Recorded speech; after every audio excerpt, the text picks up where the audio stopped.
Hi friends, welcome to Kannada moral stories. ಈಗ ನಿನ್ನ ಗಂಡನನ್ನು ನಾನು ಮದುವೆ ಮಾಡ್ಕೊಂಡಿದ್ದೀನಿ. ಅನಿಲ್ ಈಗ ನನ್ನ ಗಂಡ. ನಿನಗೆ ಇವರ ಜೀವನದಲ್ಲಿ ಯಾವುದೇ ಜಾಗ ಇಲ್ಲ. ಈ ಮನೆಯಲ್ಲಿ ಕೂಡ ನಿನಗೆ ಯಾವುದೇ ಜಾಗ ಇಲ್ಲ. ಎಲ್ಲಿಂದ ಹೊರಟು ಹೋಗು. ಲಕ್ಷ್ಮಿ, ನೀನು ನನ್ನ ಜೊತೆ ಈ ರೀತಿ ಹೇಗೆ ಮಾಡಲು ಸಾಧ್ಯ? ನಾನು ನಿನ್ನನ್ನು ನನ್ನ ಒಳ್ಳೆಯ ಗೆಳತಿ ಅಂದುಕೊಂಡಿದ್ದೆ. ಆದರೆ ನೀನು ನನ್ನ ಗಂಡನನ್ನೇ ನಿನ್ನ ವಶ ಮಾಡ್ಕೊಬಿಟ್ಟಿದೀಯಾ. ಅನಿಲ್, ನೀನು ನನ್ನನ್ನು ಮರೆತು ಬಿಟ್ಯಾ? ನೀನು ನನ್ನ ಬಗ್ಗೆ ಯೋಚಿಸ್ಲೇ ಇಲ್ವಾ? ನಾನು ನಿನ್ನ ಮಗುವಿನ ತಾಯಿ ಆಗ್ತಾ ಇದ್ದೇನೆ. ನೀನು ನನ್ನನ್ನು ಮನೆಯಿಂದ ಓಡಿಸಬೇಕು ಅಂದುಕೊಳ್ತಾ ಇದೀಯಾ? ನನ್ನ ಮನೆಯನ್ನು ಬಿಟ್ಟು ತೊಲಗು. ನನಗೆ ನಿನ್ನ ಅವಶ್ಯಕತೆ ಇಲ್ಲ ಮತ್ತು ನಿನ್ನ ಈ ಮಗುವಿನ ಅವಶ್ಯಕತೆ ಕೂಡ ಇಲ್ಲ. 1 ವರ್ಷದ ಮೊದಲು ಆ ಸಂಸಾರ ತುಂಬ ಸುಂದರವಾಗಿತ್ತು. ಪ್ರಿಯಾ ಯಾವಾಗಲೂ ತನ್ನ ಗಂಡನಿಗಾಗಿ ಎದುರು ನೋಡುತ್ತಾ ಅವನಿಗೆ ಇಷ್ಟವಾದ ಅಡಿಗೆಗಳನ್ನು ತಯಾರಿಸುತ್ತಾ ತಮ್ಮ ಜೀವನದ ಅತಿ ದೊಡ್ಡ ಸಂತೋಷ, ತನ್ನ ಮಗುವಿನ ಕನಸು ಕಾಣ್ತಾ ಇದ್ಲು. ಆ ಗಂಡ ಹೆಂಡತಿ ಬಡತನದಲ್ಲೂ ತುಂಬ ಸಂತೋಷವಾಗಿದ್ರು. ಅವರಿಬ್ಬರು ಒಬ್ಬರನ್ನೊಬ್ಬರು ಪ್ರೀತಿಸಿ ಮದುವೆ ಮಾಡಿಕೊಂಡಿದ್ರು. ಕೆಲಸ ಇಲ್ಲದೆ ಓಡಾಡುತ್ತಿದ್ದ ಅನಿಲ್ಗೆ ಒಂದು ಹೊಸ ಆಟೋ ರಿಕ್ಷಾ ಪ್ರಿಯಾನೇ ಕೊಡಿಸಿದ್ದು, ತನ್ನ ಗಂಡ ಯಾರ ಮುಂದೆಯೂ ಕಡಿಮೆ ಆಗಬಾರ್ದು ಅಂತ ಹೇಳಿ. ದಿನದ 3 ಸಮಯವೂ ಅನಿಲ್ ಮನೆಗೆ ಬಂದು ತನ್ನ ಹೆಂಡತಿಯ ಜೊತೆ ಪ್ರೀತಿಯಿಂದ ಮಾತನಾಡುತ್ತಾ ಊಟ ಮಾಡ್ತಾ ಇದ್ದ. ಅವನು ಸಣ್ಣ ಪುಟ್ಟ ಎಲ್ಲ ಕೆಲಸಗಳಲ್ಲಿಯೂ ಹೆಂಡತಿಗೆ ಸಹಾಯ ಮಾಡ್ತಾ ಇದ್ದ. ತನ್ನ ಹೆಂಡತಿಯ ಜೊತೆಯಲ್ಲಿಯೇ ಊಟ ಮಾಡಬೇಕು ಅಂತ ಎಷ್ಟು ದೂರದ ಸವಾರಿ ಇದ್ರೂ ಬೇಗ ಮುಗಿಸಿಕೊಂಡು ಮನೆಗೆ ವಾಪಸ್ ಬರ್ತಿದ್ದ. ಅವನಿಗೆ ಪ್ರಿಯಾ ಅಂದರೆ ಅಷ್ಟೊಂದು ಪ್ರೀತಿ. ಅವರು ಎಷ್ಟೋ ವರ್ಷಗಳಿಂದ ಕಾಣುತ್ತಿದ್ದ ಕನಸು ಈಗ ನೆನಸಾಗಿತ್ತು. ಪ್ರಿಯಾ ಈಗ ತಾಯಿಯಾಗ್ತಾ ಇದ್ಲು. ಈ ಸಮಾಚಾರ ಕೇಳಿ ಅನಿಲ್ ತುಂಬ ಸಂತೋಷಪಟ್ಟಿದ್ದ. ಈಗ ಅವನು ಹೆಚ್ಚಿನ ಸಮಯ ಹೆಂಡತಿಯ ಜೊತೆ ಕಳೀತಾ ಇದ್ದ. ಆ ಮನೆಯ ಸುತ್ತಮುತ್ತಲೂ ಎಲ್ಲ ಹೂವಿನ ಗಿಡಗಳನ್ನು ತಂದು ಇಟ್ಟು ಹೆಂಡತಿ ಯಾವಾಗಲೂ ಸಂತೋಷವಾಗಿರುವಂತೆ ನೋಡ್ಕೊಳ್ತಾ ಇದ್ದ. ಇದ್ದಕ್ಕಿದ್ದ ಹಾಗೆ ಅವರ ಈ ಅನ್ಯೋನ್ಯ ದಾಂಪತ್ಯಕ್ಕೆ, ಅವರ ಪ್ರೀತಿಗೆ ಯಾರ ಕಣ್ಣು ಬಿತ್ತೋ ಏನೋ, ಹಾಲಿನಂತಹ ಅವರ ಸಂಸಾರ ಈಗ ಒಡೆದು ಹೋಗಿತ್ತು. ಒಂದು ದಿನ ಪ್ರಿಯಾ ಮನೆಯ ಅಂಗಳದಲ್ಲಿ ಕುಳಿತು ಗಿಡಗಳ ಜೊತೆ ಮಾತನಾಡ್ತಾ ಇರಬೇಕಾದ್ರೆ ಅವಳಿಗೆ ಕೇಳಿಸುತ್ತೆ ತನ್ನ ಗೆಳತಿ ಲಕ್ಷ್ಮಿಯ ಅಳು, ಅವಳ ಕಿರುಚಾಟ. ಪ್ರಿಯಾ ಗಾಬರಿಯಾಗಿ, ಇವಳು ತನ್ನ ಗಂಡನ ಮನೆಯಿಂದ ಯಾವಾಗ ಬಂದ್ಲು? ಯಾಕೆ ಇಷ್ಟು ಜೋರಾಗಿ ಅಳ್ತಾ ಇದ್ದಾಳೆ? ಇಷ್ಟಕ್ಕೂ ಇವಳಿಗೆ ಏನಾಯಿತು? ನನ್ನ ಗೆಳತಿಗೆ ಏನಾಯಿತೋ ಏನೋ ಅಂದುಕೊಂಡು ತಕ್ಷಣ ಎದ್ದು ಅವರ ಮನೆಗೆ ಹೋಗ್ತಾಳೆ. ಲಕ್ಷ್ಮಿಯ ತವರು ಮನೆಯಲ್ಲಿ ಲಕ್ಷ್ಮಿ ಮತ್ತು ಅವರ ಮಗಳು ಕುಳಿತು ಜೋರಾಗಿ ಅಳ್ತಾ ಇದ್ರು. ಲಕ್ಷ್ಮಿ, ಏನಾಯಿತು? ನೀನು ಯಾಕೆ ಅಳ್ತಾ ಇದೀಯಾ ಅಂತ ಕೇಳಿದಾಗ ಲಕ್ಷ್ಮಿ ಅವರ ಅಮ್ಮ ಶಾರದಾ ಹೇಳ್ತಾರೆ, ನನ್ನ ಮಗಳನ್ನು ಅವಳ ಗಂಡ ಬಿಟ್ಟು ಬಿಟ್ಟಿದ್ದಾನೆ. ತನ್ನ 5 ವರ್ಷದ ಮಗಳ ಜೊತೆ ನನ್ನ ಮಗಳನ್ನು ಸಹ ಮನೆಯಿಂದ ಹೊರ ಹಾಕಿಬಿಟ್ಟಿದ್ದಾನೆ. ಪ್ರಿಯಾ, ನನ್ನ ಗಂಡ ನನ್ನ ಜೊತೆ ತುಂಬ ಕೆಟ್ಟದಾಗಿ ನಡೆದುಕೊಳ್ತಾ ಇದ್ದ.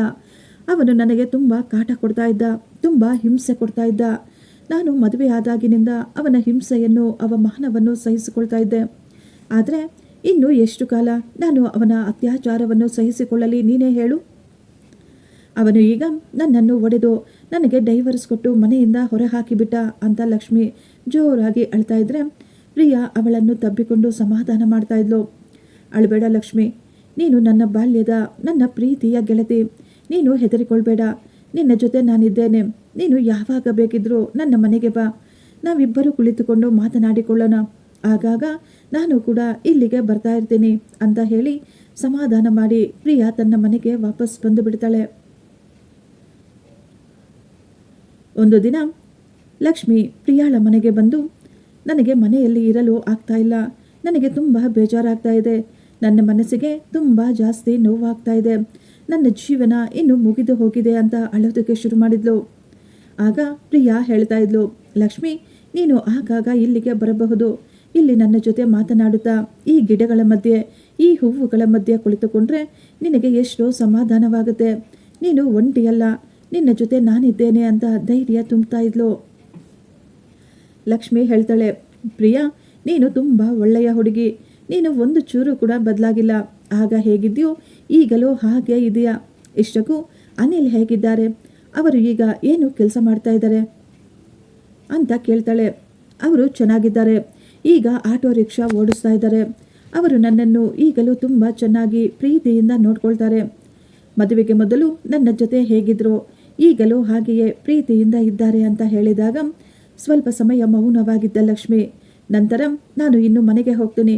ನನ್ನ ಮಗಳಿಗೆ ಊಟ ಕೊಡಬೇಕು, ನಾಳೆ ಮತ್ತೆ ಬರ್ತೀನಿ ಬಿಡು ಅಂತ ಹೇಳಿ ಅಲ್ಲಿಂದ ಹೊರಟು ಹೋಗ್ತಾಳೆ.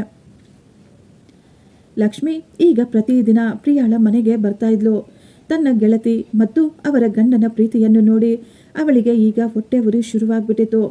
ಅನಿಲ್ ಪ್ರಿಯಾಳನ್ನು ತುಂಬ ಪ್ರೀತಿಯಿಂದ ನೋಡ್ಕೊಳ್ತಾ ಇದ್ದ. ಅವರಿಬ್ಬರ ಮಧ್ಯೆ ಒಂದು ಸುಂದರವಾದ ಅನುಬಂಧವಿತ್ತು. ಲಕ್ಷ್ಮಿಯ ಮನಸ್ಸಿನಲ್ಲಿ ಈಗ ತನ್ನ ಗೆಳತಿಯ ಮೇಲೆ ಅಸೂಯೆ, ದ್ವೇಷ ಉಂಟಾಗಿತ್ತು.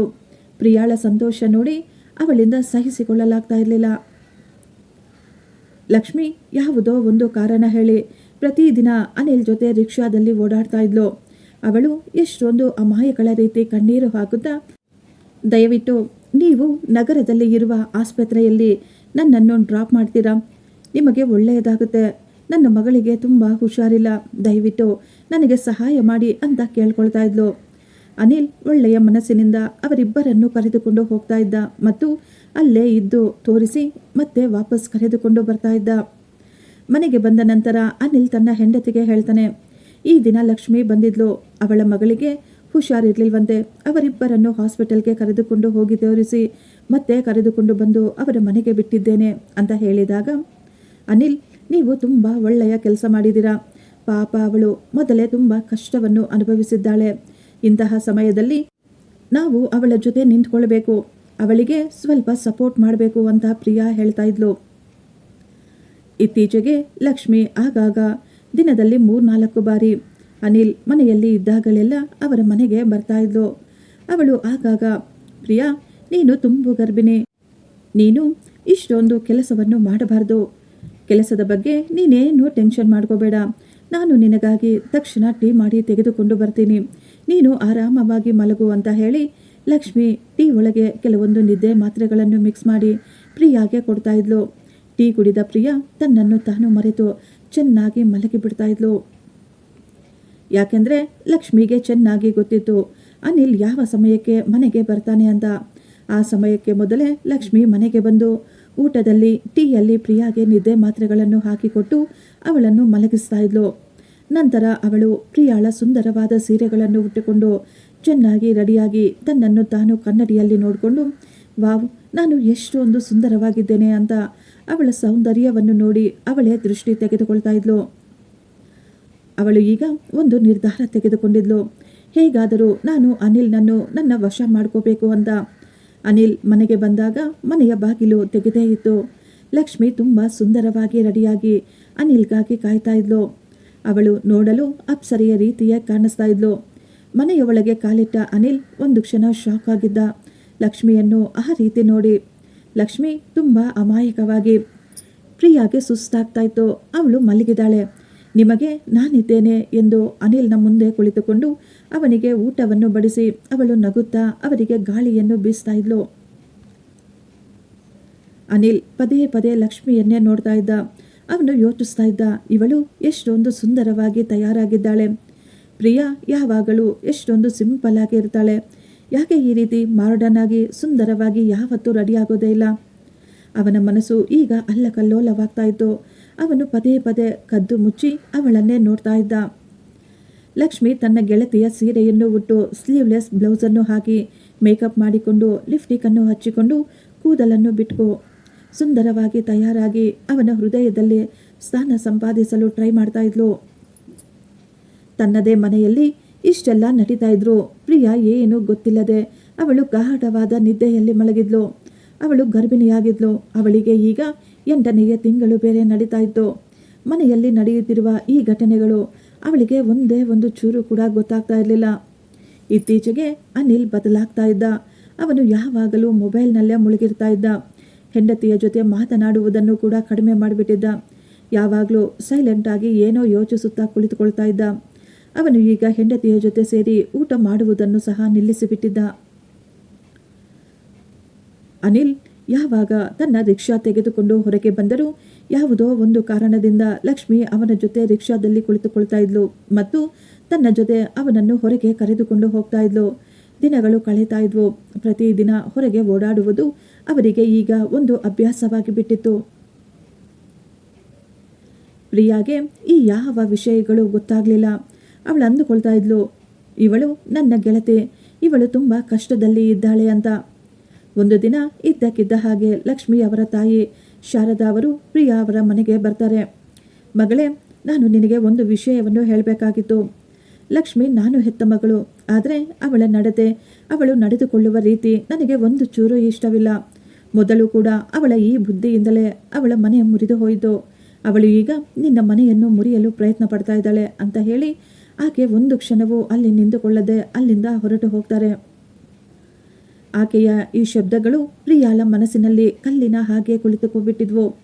ಯಾವ ಗೆಳತಿಯನ್ನು ಅವಳು ತನ್ನ ಸ್ವಂತ ಅಕ್ಕನ ರೀತಿ ಭಾವಿಸಿದ್ಲೋ, ಯಾರ ದುಃಖವನ್ನು ಅವಳು ತನ್ನದೇ ದುಃಖ ಎಂದು ಹಂಚಿಕೊಂಡಿದ್ಲೋ, ಅವಳೇ ಈ ದಿನ ತನ್ನ ಮನೆಯನ್ನು ಹಾಳು ಮಾಡ್ತಾ ಇದ್ಲು. ಆ ದಿನ ಪ್ರಿಯಾ ತುಂಬ ನೊಂದುಕೊಂಡಿದ್ಲು, ತುಂಬ ಟೆನ್ಷನ್ ಮಾಡ್ಕೊಂಡಿದ್ಲು. ಅನಿಲ್ ರಾತ್ರಿ ಮನೆಗೆ ಬಂದಾಗ ಅವನು ನಾರ್ಮಲ್ ಆಗಿದ್ದ, ಆದರೆ ಪ್ರಿಯಾಗೆ ಮಾತ್ರ ನೆಮ್ಮದಿ ಅನ್ನೋದೇ ಇರಲಿಲ್ಲ. ಮಧ್ಯರಾತ್ರಿ ಗಂಡ ಮಲಗಿದ್ದಾಗ ಪ್ರಿಯಾ ಎದ್ದು ತನ್ನ ಗಂಡನ ಮೊಬೈಲನ್ನು ಚೆಕ್ ಮಾಡ್ತಾಳೆ.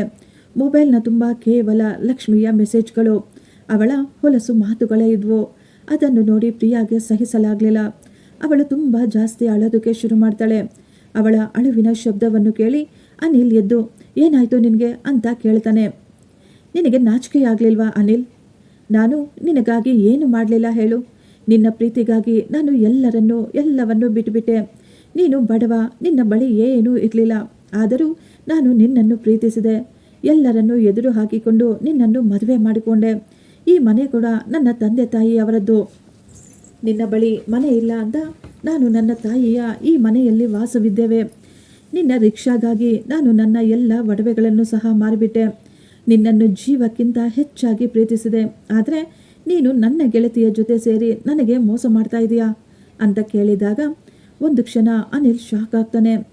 ನಂತರ ಅವನು ಹೇಳ್ತಾನೆ, ನೀನು ಯಾರು ನನ್ನ ಬಗ್ಗೆ ಮಾತನಾಡೋದಕ್ಕೆ? ನನ್ನ ಜೀವನದಲ್ಲಿ ನನಗೆ ಏನು ಬೇಕೋ ಏನು ಬೇಡವೋ ಅದು ನನಗೆ ಚೆನ್ನಾಗಿ ಗೊತ್ತು. ಇನ್ನೊಂದು ಬಾರಿ ನನ್ನ ಜೀವನದಲ್ಲಿ ನೀನು ತಲೆ ಹಾಕಬೇಡ. ಇಷ್ಟಕ್ಕೂ ನಾನು ಗಂಡಸು. ನಾನು ಎಷ್ಟು ಮದುವೆಯಾದರೂ ಅದನ್ನು ಕೇಳುವವರು ಯಾರಿದ್ದಾರೆ? ಪ್ರಿಯಾ ತುಂಬ ದುಃಖದಿಂದ ತನ್ನ ಹೊಟ್ಟೆಯನ್ನು ಹಿಡಿದುಕೊಂಡು ಈಗ ಜೋರಾಗಿ ಅಳಲು ಶುರು ಮಾಡ್ತಾಳೆ. ಅನಿಲ್, ಪ್ರಿಯಾಗೆ ನಮ್ಮ ಬಗ್ಗೆ ಎಲ್ಲ ಸತ್ಯ ಗೊತ್ತಾಗಿದೆ. ಹೌದು ಲಕ್ಷ್ಮಿ, ಅವಳಿಗೆ ಎಲ್ಲ ಗೊತ್ತಾಗ್ಬಿಟ್ಟಿದೆ. ಅನಿಲ್, ನಾವಿಬ್ಬರು ಮದುವೆ ಮಾಡಿಕೊಳ್ಳೋಣ. ಇಲ್ಲ, ಬೇಡ ಬೇಡ. ನಿನಗೆ ಚೆನ್ನಾಗಿ ಗೊತ್ತು ತಾನೆ, ಆ ಮನೆ ಕೂಡ ನಂದಲ್ಲ, ಅದು ಪ್ರಿಯಾದು ಅಂತ.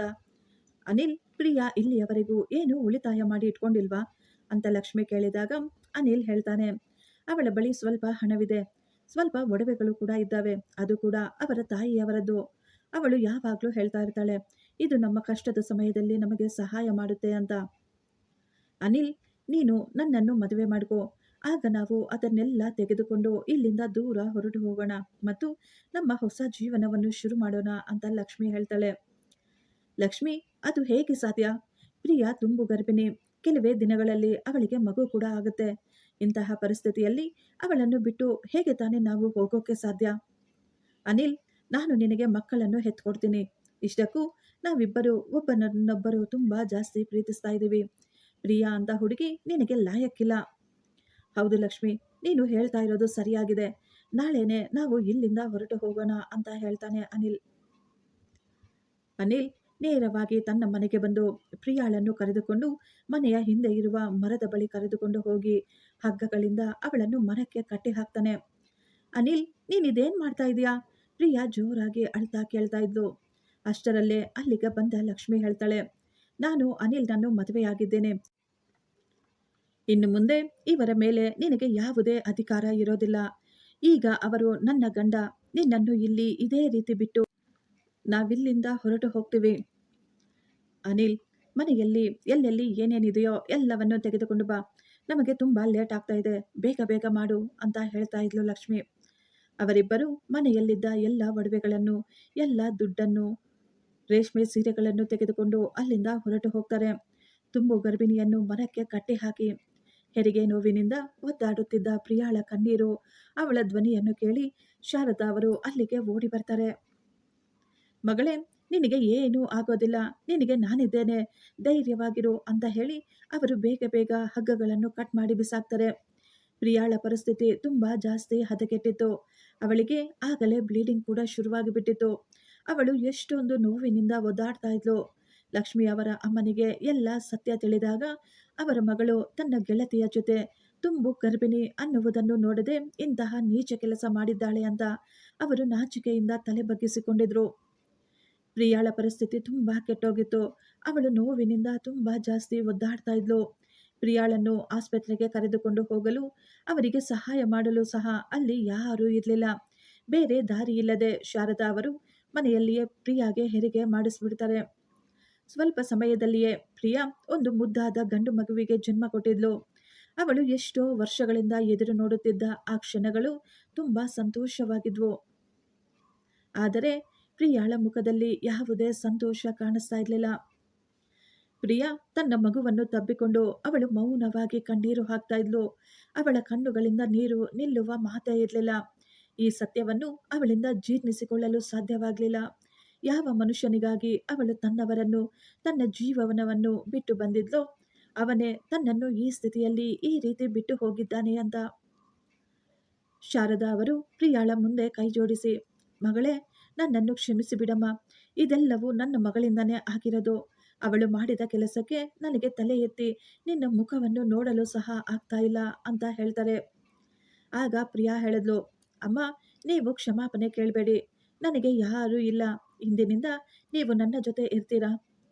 ಅವರು ಮಾಡಿದ್ದನ್ನು ಒಂದು ದಿನ ಅವರೇ ಖಂಡಿತ ಅನುಭವಿಸ್ತಾರೆ. ಆದರೆ ಇನ್ನು ಮುಂದೆ ನನ್ನ ಜೀವನ ಕೇವಲ ನನ್ನ ಮಗುವಿಗಾಗಿ ಮಾತ್ರ ಅಂತ ಹೇಳ್ತಾಳೆ. ದಿನಗಳು ಕಳೆಯುತ್ತಾ ಈಗ ಶಾರದಾ ಅವರು ಪ್ರಿಯಾಳ ಜೊತೆ ಅವರ ಮನೆಯಲ್ಲಿಯೇ ಇದ್ದು ಬಿಟ್ಟಿದ್ರು. ಪ್ರಿಯಾ ಬಳಿ ಈಗ ಏನೂ ಇರಲಿಲ್ಲ. ಆ ಪ್ರೀತಿ, ಆ ವಿಶ್ವಾಸ, ನೆಮ್ಮದಿ, ತನ್ನ ಗಂಡ ಎಲ್ಲವನ್ನು ಅವಳು ಕಳೆದುಕೊಂಡು ಬಿಟ್ಟಿದ್ಲು. ಪ್ರಿಯಾ ಈಗ ಹಳ್ಳಿಯ ಶಾಲೆಯಲ್ಲಿ ಮಕ್ಕಳಿಗೆ ವಿದ್ಯೆಯನ್ನು ಹೇಳ್ಕೊಡ್ತಾ ಇದ್ಲು. ಅದರಿಂದ ಬರುವ ದುಡ್ಡಿನಿಂದ ಅವರ ಜೀವನ ನಡೀತಾ ಇತ್ತು. ಮನೆಯಲ್ಲಿ ಶಾರದಾ ಅವರು ಮಗುವನ್ನು ನೋಡ್ಕೊಳ್ತಾ ಇದ್ರು. ಶಾಲೆಯಲ್ಲಿ ಮಕ್ಕಳಿಗೆ ಪಾಠ ಹೇಳಿಕೊಡುವುದರ ಜೊತೆಗೆ ಪ್ರಿಯಾ ಮನೆಯಲ್ಲಿ ಬಟ್ಟೆ ಹೊಲಿಯುವುದನ್ನು ಕೂಡ ಮಾಡ್ತಾ ಇದ್ಲು. ಅವಳು ರಾತ್ರಿಯೆಲ್ಲ ಕುಳಿತು ಬಟ್ಟೆ ಹೊಲಿಯುತ್ತಾ ತನ್ನ ಮಗುವಿನ ಜೀವನಕ್ಕಾಗಿ ಸ್ವಲ್ಪ ದುಡ್ಡನ್ನು ಪಕ್ಕಕ್ಕೆ ಸೇರಿಸ್ತಾ ಇದ್ಲು. ಮಗುವಿನ ಮುಖ ನೋಡಿ ಅವಳು ತನ್ನ ದುಃಖವನ್ನು ಮರೆಯಲು ಪ್ರಯತ್ನ ಪಡ್ತಾ ಇದ್ಲು. ಈಗ ಪ್ರಿಯಾಳ ಜೀವನ ಕೇವಲ ಆ ಮಗುವಿನ ಸಂತೋಷದಲ್ಲಿ, ಮಗುವನ್ನು ನೋಡಿಕೊಳ್ಳುವುದರಲ್ಲಿಯೇ ಮಾತ್ರ ಕಳೆದು ಹೋಗ್ತಾ ಇತ್ತು. ದಿನಗಳು ಕಳೀತಾ ಇದ್ವು. ಸಮಯ ಬೇಗ ಬೇಗ ಹೊರಟು ಹೋಗ್ತಾ ಇತ್ತು. ಪ್ರಿಯಾಳ ಮಗ ರಾಜೇಶ್ ಈಗ 5 ವರ್ಷದವನಾಗಿದ್ದ. ಈ 5 ವರ್ಷದಲ್ಲಿ ಅನಿಲ್ ಒಂದೇ ಒಂದು ಬಾರಿ ಕೂಡ ವಾಪಸ್ ಬಂದಿರಲಿಲ್ಲ ತನ್ನ ಹೆಂಡತಿ ಮತ್ತು ಮಗುವನ್ನು ನೋಡಲು. ಅವನು ತನ್ನ ಮಗುವಿನ ಬಗ್ಗೆ ವಿಚಾರಿಸಲು ಕೂಡ ಯಾವುದೇ ಪ್ರಯತ್ನ ಪಟ್ಟಿರಲಿಲ್ಲ. ಅವರಿಬ್ಬರ ಬಗ್ಗೆ ಆ ಹಳ್ಳಿಯಲ್ಲಿ ಯಾರಿಗೂ ಯಾವ ಒಂದು ಮಾಹಿತಿ ಕೂಡ ಇರಲಿಲ್ಲ. ಯಾರಿಗೂ ಗೊತ್ತಿರಲಿಲ್ಲ ಅವರಿಬ್ಬರು ಎಲ್ಲಿದ್ದಾರೆ, ಹೇಗಿದ್ದಾರೆ ಅಂತ. ಒಂದು ದಿನ ಪ್ರಿಯಾ ತನ್ನ ಮನೆಯಲ್ಲಿ ಕುಳಿತುಕೊಂಡು ಮನೆ ಕೆಲಸವನ್ನು ಮಾಡ್ತಾ ಇದ್ಲು. ಆಗಲೇ ಯಾರೋ ಮನೆಯ ಬಾಗಿಲು ತಟ್ಟಿದಂತಾಯಿತು. ಅವಳು ಎದ್ದು ನಿಧಾನವಾಗಿ ಹೋಗಿ ಬಾಗಿಲು ತೆಗೆದಾಗ ಬಾಗಿಲಿನ ಮುಂದೆ ಇದ್ದ ದೃಶ್ಯ ನೋಡಿ ಅವಳು ಶಾಕ್ ಆಗ್ಬಿಟ್ಟಿದ್ಲು. ಪ್ರಿಯಾ, ನನ್ನನ್ನು ಕ್ಷಮಿಸಿಬಿಡು. ನಿನ್ನ ಕ್ಷಮಾಪಣೆಗೂ ನಾನು ಯೋಗ್ಯನಲ್ಲ. ಆದರೂ ದಯವಿಟ್ಟು ಒಂದೇ ಒಂದು ಸಾರಿ ನನ್ನನ್ನು ಕ್ಷಮಿಸಿಬಿಡು. ನಾನು ನಿನ್ನ ಅಪರಾಧಿ ಅಂತ ಅವನು ಕಣ್ಣೀರು ಹಾಕಿ ಕೇಳಿಕೊಳ್ತಾ ಇದ್ದ. ನಾನು ಲಕ್ಷ್ಮಿಯ ಜೊತೆ ಈ ಮನೆಯನ್ನು ಬಿಟ್ಟುಬಿಟ್ಟೆ. ಈ ಊರನ್ನು ಸಹ ಅವಳಿಗಾಗಿ ಬಿಟ್ಟುಬಿಟ್ಟೆ. ಎಲ್ಲ ದುಡ್ಡನ್ನು, ಎಲ್ಲ ಒಡವೆಗಳನ್ನು ಎತ್ತಿಕೊಂಡು ನಾವಿಬ್ಬರು ಓಡಿ ಹೋಗಿದ್ವಿ. ಸ್ವಲ್ಪ ಸಮಯ ನಾವಿಬ್ಬರು ತುಂಬ ಸಂತೋಷವಾಗಿ, ಆನಂದವಾಗಿ ಜೀವಿಸ್ತಾ ಇದ್ವಿ. ನಂತರ ಇದ್ದಕ್ಕಿದ್ದ ಹಾಗೆ ನನಗೆ ಒಂದು ದಿನ ಆಕ್ಸಿಡೆಂಟ್ ಆಯಿತು. ನಾನು ಮಂಚದ ಮೇಲೆ ಬಿದ್ದಾಗ ನನಗೆ ಅವಳ ಸತ್ಯ ಗೊತ್ತಾಗಿತ್ತು. ಲಕ್ಷ್ಮಿ ಯಾವತ್ತೂ ನನ್ನನ್ನು ಪ್ರೀತಿ ಮಾಡಲೇ ಇಲ್ಲ. ಅವಳು ಕೇವಲ ದುರಾಸೆಯಿಂದ ನನ್ನ ಜೊತೆ ಇದ್ಲು ಅಷ್ಟೇ. ಅವಳು ಯಾವಾಗಲೂ ನನ್ನ ಜೊತೆ ನಿಂತುಕೊಳ್ಳಲೇ ಇಲ್ಲ. ಅವಳಿಂದ ನನಗೆ ಪ್ರೀತಿ, ವಿಶ್ವಾಸ, ನಂಬಿಕೆ ಏನೂ ಸಿಗಲಿಲ್ಲ.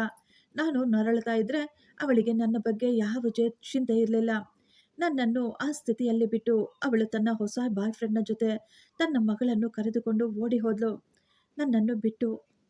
ನಂತರ ನಾನು ಒಂಟಿಯಾಗ್ಬಿಟ್ಟೆ.